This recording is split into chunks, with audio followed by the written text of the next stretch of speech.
Que ontem foi um dia quente e de contestação a Rui Costa no Estádio da Luz. Houve duas Assembleias Gerais dos Encarnados em que milhares de adeptos aproveitaram o momento para discutir o futuro do clube. Alguns pediram mesmo a demissão de Rui Costa e o Presidente respondeu com a garantia de que não há crise nem falta de liderança no Benfica. A afluência dos sócios era tão grande que a Assembleia Geral, da parte da tarde, se realizou no interior do Estádio da Luz. Rui Costa foi várias vezes interrompido enquanto discursava.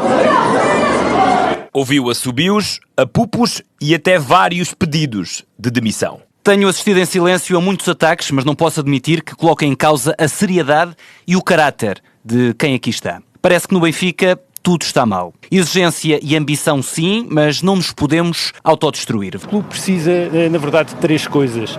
Ambição desportiva, competência na gestão e democracia interna. O que a auditoria revela, no essencial, é no mínimo um déficit de competência no clube. Aquilo que sabemos sobre essa demissão vai nesse sentido. Acho que o Rui Costa está a tentar dar o melhor, mas nisto do futebol nunca se dá o melhor. Rui Costa assumiu os erros no planeamento da época passada, mas deixou uma garantia para as seguintes. Vamos voltar a vencer no futebol, vamos continuar a vencer nas modalidades. O Benfica vai permanecer como o clube mais vencedor em Portugal, como tem sido nas últimas duas épocas. Houve duas Assembleias Gerais ao longo do dia. Desde manhã, as filas eram longas.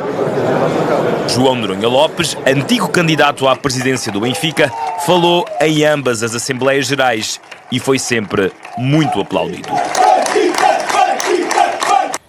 Diogo, bom dia. Há de facto muito para falar e para pegar destas duas Assembleias Gerais.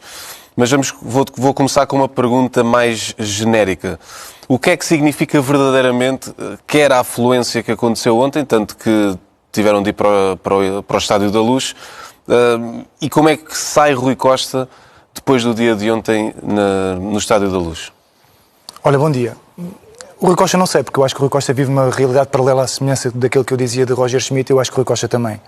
O que me parece claramente é que as pessoas estão cada vez mais preocupadas não só com a vertente desportiva, e Rui Costa só fala vamos ser campeões, vamos ganhar as modalidades, vamos isto, vamos aquilo. Este era o discurso que Jorge Nuno Pinto da Costa também utilizava. Ganhamos, ganhamos, ganhamos. A verdade é que Jorge Nuno Pinto da Costa saiu do Futebol Clube do Porto e ficaram 8 mil euros na conta. Como tal, acho que as pessoas cada vez mais têm outra preocupação. Têm a preocupação também com os valores, com a forma como as coisas são geridas internamente. Rui Costa, efetivamente, foi um craque. Dentro do campo, quem se recorda, percebia que ele percebia as coisas, ele ia às coisas antes dos outros. Ele tomava decisões inacreditáveis. Mas fora do relevado, eu acho que ele vai ficar conhecido como o presidente que não sabe, não vê e não ouve. Não sabe porquê? Porque ele já referiu, assinava coisas sem saber o que é que estava a assinar. Ele está lá desde 2008. Não vê porquê? Destas 51 transferências que ele diz nesta suposta auditoria, ele era o diretor desportivo. Ele era o diretor desportivo, não conhecia metade dos jogadores, não sabia para onde é que ia o dinheiro. Não houve porquê? Porque há tantos e tantos casos, é só ouvir a televisão, saco azul. Há uma suposta passagem de faturas falsas por parte do Benfica. Faturas falsas significa que o dinheiro sai do Benfica. Sai do Benfica e não se sabe para onde é que vai. Portanto, o Benfica é lesado. Se ele é o presidente, e este caso já existe há tanto tempo, porquê é que ele não analisa as contas? O que é que ele está lá a fazer? Porquê é que ele não verifica o que é que se passou? Entre outras coisas, conflitos de interesse. Vou falar de uma empresa que é a ATM, Empresa de Manutenção das Instalações do Benfica, no Seixal, do estádio. Miguel Moreira saiu do Benfica, passado 3 meses foi nomeado presidente da ATM. Onde é que está o conflito de interesses? Porquê é que existe isto? Miguel Moreira recebeu 800 mil euros para sair do Benfica. E o Rui Costa não analisa tudo isto? Mais uma que te fala toda a gente, a empresa de segurança. Quem é que são efetivamente os beneficiários efetivos desta empresa de segurança? É Miguel Moreira, não é? É uma pessoa que trabalha dentro do Benfica, não é? E depois, porquê é que eu digo que não houve? Não houve porque, repara, ele é o líder. Ele trabalha com a sua equipa de administração. Ele ontem referiu que ficou surpreendido com o Luís Mendes a sair. Então, mas eles não falam entre eles não trabalham. Ele não percebeu que o Luís Mendes efetivamente estava a ter dificuldades, que o Luís Mendes não estava de acordo com o que estava a passar, que estava na iminência de despedir. Rui Costa disse, a falar do número 2 do Benfica. Rui Costa disse ontem nas Assembleias Gerais que falou de Luís Mendes e disse que deveria estar ali a dar a cara. Devia, mas ele não sabia que o Luís Mendes já estava insatisfeito e que podia sair a qualquer momento. É o número 2, era amigo dele, foi ele que o levou. Até eles não têm reuniões todos juntos, eles não sabem que de um momento para o outro isto podia acontecer, porque o Luís Mendes não está insatisfeito de um dia para o outro. Não foi na terça-feira que o Luís Mendes se lembrou, olha, vou-me demitir. Isto é um processo que já vem desde trás. Até eles não falam entre eles. Isto não existe uma união, como diz o Rui Costa. E só para terminar, faço uma analogia. Como já fiz aqui, vou repeti-la. O que aconteceu com o Benfica, com o Rui Costa, e tu sabes que eu há 3 anos que digo isto, quando o Rui Costa foi eleito, levou a mesma equipa administrativa de que levou Luís Chico Vieira, não mudou praticamente nada. Vou fazer uma analogia. Isto era como o Pinto da Costa ter saído, o presidente teria sido Vítor Bahia, e o Vítor Bahia substituiu ao Mãe das Finanças por um amigo dele. Foi o que fez Rui Costa. Luís Chico Vieira saiu, Rui Costa assumiu e trouxe um amigo para a pasta das finanças. E é assim que os problemas se resolviam. Era assim que o Futebol Clube do Porto ficava com os problemas resolvidos. É assim que o Benfica fica com os problemas resolvidos, não é? Então o que está aqui em causa nem é a vertente desportiva. O que está aqui em causa é um conjunto de vícios que são as mesmas pessoas que estão há anos e anos e anos dentro do Benfica que têm vícios e que os vícios estão cada vez maiores. E que a dificuldade é que o amigo de Rui Costa, que é o Luís Mendes, que tentou meter a mão na massa e que não conseguiu. Porquê? Porque são demasiados interesses. E quando são demasiados interesses, das duas uma. Ou o Luís Mendes tem a força de um presidente que efetivamente quer liderar, ou acaba por cair como caiu porque não tem força para remar contra a maré. O Luís Mendes, por muito queiram passar a mensagem porque é outra parte negativa, agora passa a mensagem que o Luís Mendes é incompetente, que o Luís Mendes fez isto, que o Luís Mendes fez aquilo. Isto são mensagens que são criadas internamente. Porquê? Porque internamente perceberam que o Luís Mendes estava a ir contra os interesses de muita gente. O Benfica, de uma vez por todas, tem que seguir o caminho do Sporting e do Porto. O Sporting limpou uma administração nova. O Futebol Clube do Porto limpou uma administração nova. Pode haver gente competente dentro do Benfica, mas quando fechas um ciclo, tem que ser todos. Tem que ser rápido. E o Rui Costa teve essa oportunidade, não o quis fazer e aparentemente continua a não querer fazer. E o Benfica vai continuar neste andamento, com os custos aumentarem drasticamente. Só para relembrar as pessoas, os custos, fornecimentos de serviços externos do Benfica de um ano para o outro aumentaram 22%. De um semestre para o outro aumentaram 16%. Não está a estancar, pelo contrário, continua a subir, continua a escalar. E ninguém sabe explicar porquê. E a verdade é que quem acaba por ser dilapidado é o Benfica. O clube fica mais fraco, as pessoas que vivem à volta do Benfica ficam todas muito mais consistentes, muito mais fortes na sua vida e basta ver os sinais de seus de riqueza. Isto é tão simples quanto isto. Um líder quer liderar, analisa, vê, ouve e sabe o que é que se passa. Não é o caso de Rui Costa. E deixa-me só dar aqui um ponto na auditoria. A Ernst & Young discutiu as conclusões vertidas no presente relatório com os seguintes interlocutores: Rui Costa, Domingos Soares de Oliveira, Miguel Lourenço, Paulo Alves, Célia Falé e Joana Galante. Quem discutiu os resultados desta auditoria foi o Domingos Soares de Oliveira. O Domingos Soares de Oliveira não está há um ano no Benfica. Querem-me agora fazer acreditar que a auditoria ficou pronta na sexta-feira, dia 14 de junho? É isto que nos querem fazer passar?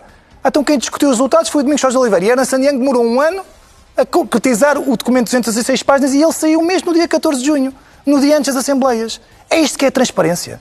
O Benfica quer transparência, os adeptos querem transparência. Sim. Isto são estratégias loucas, até porque, vou dizer sinceramente, não sei quem trabalha com o Rui Costa, mas quem definiu esta estratégia não pensa nas coisas, porque isto claramente é um feitiço que se vira contra o feiticeiro. Sem querer duvidar do escrutínio dos sócios e adeptos do Benfica, que realmente tenho algumas dúvidas de que esta contestação chegasse a este tom se realmente o Benfica tivesse vencido o que tinha para vencer na temporada passada, ou pelo menos se tivesse vencido algumas das coisas que tinha para vencer na temporada passada. E com isto eu não digo que não existisse uma franja de adeptos já muito descontentes com tudo o que tinha sido feito, mas as próprias críticas, digamos assim, dos adeptos que se dirigiram à AG, dos adeptos não, dos sócios que se dirigiram à AG, acabaram por visar vários departamentos, não só o presidente do Benfica, mas o próprio departamento de comunicação, que foi muito visado ao longo desta temporada devido à forma como Roger Schmidt foi comunicando com os sócios e adeptos, porque no fundo o Benfica teve um treinador que ao longo de toda a época, como disse o Diogo sobre Rui Costa, não soube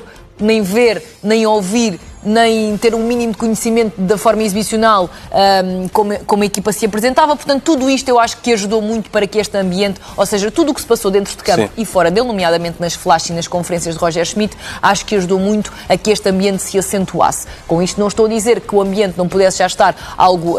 Sim, mas esse é o problema, porque, por exemplo, o Futebol Clube do Porto foi por isso que o Futebol Clube do Porto viveu não sei quantos anos exatamente, sem capacidade para o fazer e mas nós percebemos agora porquê. Seja, Diogo, às vezes as pessoas ficam iludidas. Passar de dentro de campo. Mas por isso é que o Rui Costa dele. ontem só falava das modalidades em que ganha 8 em 12, quando se esquece de dizer que o orçamento do Benfica é 2 ou 3 vezes superior ao dos rivais. E se calhar o Benfica não tem capacidade para suportar os orçamentos que está a ter em termos de modalidades. Porque se formos a ver bem, se calhar é a SAD que está a financiar as modalidades.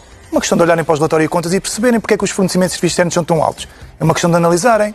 E quando tu compras um Ferrari, mas não tens capacidade para gerir o teu Ferrari e só podes andar num Fiat, tu tens que andar num Fiat.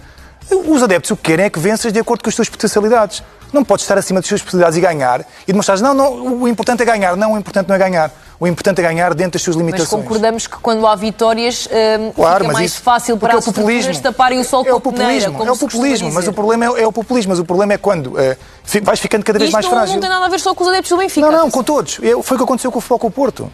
A verdade é que o Futebol Clube do Porto foi ganhando e foi escondendo muita coisa e neste momento percebes o que é que estava lá dentro. E mesmo assim ainda havia pessoas que duvidavam se era a melhor lista era Pinto da Costa ou Vilas Boas. Agora percebem 8 mil euros na conta, as letras, dívidas que aparecem todos os dias debaixo do tapete. E isto é o que acontece naturalmente sobretudo com ciclos que já estão há muitos e muitos anos. As pessoas ficam demasiado confortáveis. Os vícios começam a aparecer, começa a aparecer conflitos de interesse. Agora, tem que haver um líder que tenha essa capacidade.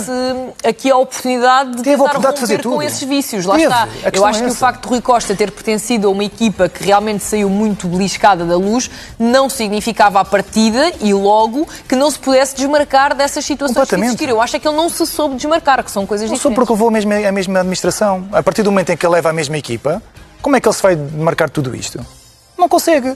Essa que é a realidade. Ele não quis quebrar com o passado. E não só não quis quebrar com o passado, como não quer analisar os casos efetivamente que saem na praça pública.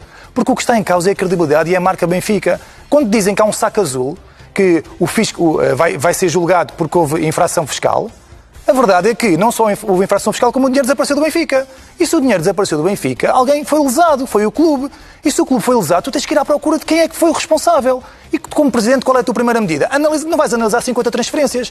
Vais meter logo uma análise, aí sim uma auditoria forense, àquilo que se passou naquele caso. Diogo, e não foi porque só é que foram o caso passadas das poucas faturas falsas que foram analisadas. Foram as que estavam também elas as estranhas, digamos assim. Essas não foram analisadas. Acho que para mim é muito gritante isso. E deixa-me dizer, não são estranhas. Em 51 casos, 10 jogadores ficaram pela formação destas transferências, 5 nunca vestiram a camisola do Benfica e 15 beneficiários efetivos de transferências que foram feitas, ou seja, do dinheiro que foi transferido destas transferências para empresários, ninguém sabe quem foram os beneficiários efetivos. Portanto, é tudo muito opaco, é muita falta de transparência. Não se pode dizer que o clube não foi lesado, quando 15 em 51 nunca vestiram a camisola do Benfica. O dinheiro foi mandado para a rua, tu podes falhar 2 ou 3, não vais falhar 15. E depois, mesmo dentro dos outros 35, se calhar aconteceu o mesmo. E estamos a falar de 51 em 176 transferências. Em 51 em 176 transferências, em que o diretor desportivo era quem? Rui Costa. Ele não pode dizer que não sabe. Então, mas ele não sabe. Era como ele dizia, eu assinava as coisas, mas não sabia. Então não é administrador. Um administrador tem que saber o que está a fazer. E quando não sabe, tem que ter confiança nos demais. Quando não tem confiança nos demais, assume a liderança e muda a equipa toda. Esta é que é a questão. Quer dizer, eu também posso ser então presidente. Qualquer um pode ser presidente. Vamos para lá todos. Ganhamos o ordenado. Não somos responsáveis de nada. Os responsáveis estão sempre abaixo de nós. Nem sabemos que o nosso número 2 vai se demitir, que é o nosso homem forte. Era como o Varandas agora chegava aqui. Não sabia que o Salgado Zenha se ia demitir. Demitiu-se ontem. É uma loucura, isto tem que haver união. Quando ele diz união, a união tem que estar dentro da administração. É com a união que tu consegues manter o barco vivo nos maus momentos. Diogo, há pouco falavas da questão dos processos e dos casos em que a SAD do Benfica está envolvida, mas ontem Rui Costa, quando tinha dado como terminada a AG e depois voltou para responder às críticas dos sócios, disse que falou-se de processos, cheguei a ouvir aqui que continuamos com buscas, mas em 3 anos de mandatos não houve nenhuma busca. Estes processos todos não têm a ver com esta direção. Como não tem a ver com esta direção, se a direção é quase a mesma? Como não tem a ver? Então o culpado era só o Luís Chico Vieira? Só o Luís Chico Vieira é que sabia o que é que se passava? Como? O Domingos Jorge Oliveira esteve lá até há um ano atrás. Como é que não tem a ver? Então o Domingos Jorge Oliveira agora é arguído num caso, esteve lá até há um ano atrás, esteve 2 anos com o Rui Costa. Então o Rui Costa não esteve lá há 13 anos, não está lá desde sempre. Como não tem a ver? Isso não tem a ver porque é que ele não pega, por exemplo, neste saco, este é mais forte, saco azul, faturas falsas. Analisar já. O Rui Costa fez alguma análise ou o Benfica fez? Esse é o ponto. É que esta é a questão. Há um caso específico. O Rui Costa tende a fragilizar-se pelo facto de ele se colocar à margem das situações, mas depois não querer analisar as situações. Não podemos ter a mesma narrativa com estas duas ações. Questão flexível. Já vai para julgamento. É uma questão dele analisar. Existiram faturas falsas, sim ou não? Presidente Rui Costa, existiram faturas falsas ou não? Vai analisar as contas, vai ver o que é que se passou. O que é que se passou e porquê é que se passou. Quem foram, efetivamente, quem é que está por trás deste esquema. Porque o dinheiro desapareceu. A faturas falsas significa que tu pagaste a alguém que não te fez o serviço. E pagaste a alguém que tinha uma empresa de informática que não era especializada naquela área e que já tinhas uma empresa a trabalhar dentro do teu clube. Portanto, tu como Presidente só tens de esclarecer os sócios e não só. Tu como Presidente tens de defender os interesses da tua instituição. Muito mais do que defender os teus interesses. Não está em causa a pessoa Rui Costa, está em causa a instituição Benfica. E se apareceram 2 milhões e 200 mil euros, ele tem que ir atrás. 2 milhões e 200 mil euros não são tramosos. O Benfica não tem dinheiro ilimitado. Portanto, o que ele tem que fazer, independentemente se houve buscas ou não, é ele fazer as próprias buscas dentro da sua casa. E ver também os conflitos de interesse. Ver aquilo que eu já referi da ATM. Não acha estranho um antigo administrador receber 800 mil euros de indemnização e passar 3 meses a aparecer como presidente de uma empresa que presta serviço ao Benfica? Isto não é estranho, não te faz gerar as campainhas. Então vais analisar. Pelo menos vais analisar para dizer, olha, é estranho ou não é estranho? Olha, não, está tudo dentro da lei ou não está? Houve aqui situações que não deviam ter acontecido. Este é o trabalho de um presidente que vê, que ouve e que sabe. Que se calhar não é o caso do Rui Costa.